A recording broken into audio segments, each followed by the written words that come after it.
Culture, deuxième édition du Festival international du film panafricain de Londres. Ce vendredi 18 octobre 2024, Londres accueillera la deuxième édition du Festival international du film panafricain, un événement célébrant la richesse et la diversité du cinéma africain et de la diaspora. Ce festival vise à promouvoir les voix africaines, à renforcer les échanges culturels et à offrir une plateforme aux cinéastes émergents et établis. Du 18 au 25 octobre, les acteurs du cinéma africain se donnent rendez-vous en Angleterre pour célébrer la créativité et la diversité du cinéma africain et de la diaspora. Ce festival met à l'honneur des films qui capturent les voix et les histoires uniques du continent. Le programme de cette deuxième édition propose une sélection variée de films allant des documentaires aux fictions en passant par des courts-métrages. Des projections, des panels, des discussions et des ateliers sont prévus permettant aux participants d'interagir avec les professionnels du secteur. Nekunda Unlaba, fondateur du festival, explique la particularité de cette deuxième édition. En fait, la particularité du festival, déjà,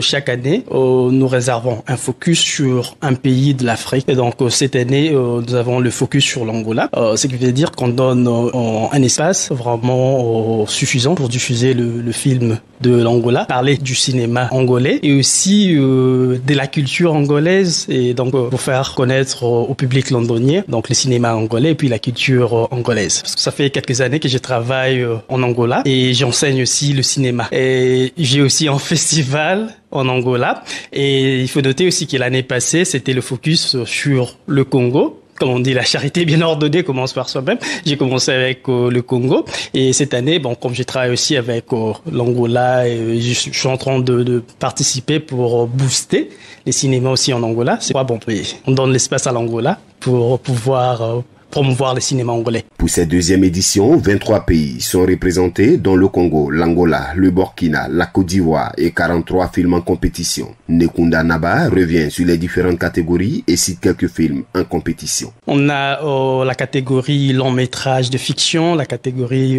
court métrage de fiction, la catégorie long métrage documentaire, la catégorie court métrage documentaire et puis nous avons le cinéma d'animation, donc le film d'animation aussi. Et puis nous avons des séries. On doit sélectionner, il faut passer par là, il faut visionner et puis il faut faire la programmation, beaucoup de bons films, mais pour tirer quelques-uns, je vais parler aussi du film Pour Jade, donc soit Pour Jade en portugais, donc c'est un film angolais, un long métrage de fiction. Il y a le film Igualada, le documentaire Igualada, qui est un bon documentaire sur la première vice-présidente colombienne, donc elle est noire parmi les autochtones noirs de la Colombie. Aussi un court-métrage d'ouverture, donc des Last Ranger en anglais, donc le dernier ranger, c'est un film des États-Unis mais qui se passe en Afrique du Sud.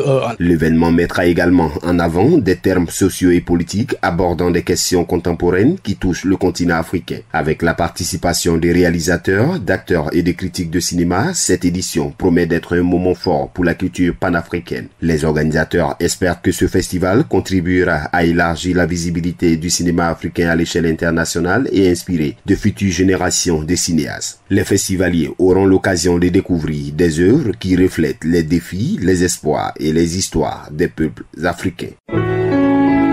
APRA, Agence Presse Radio et Audio.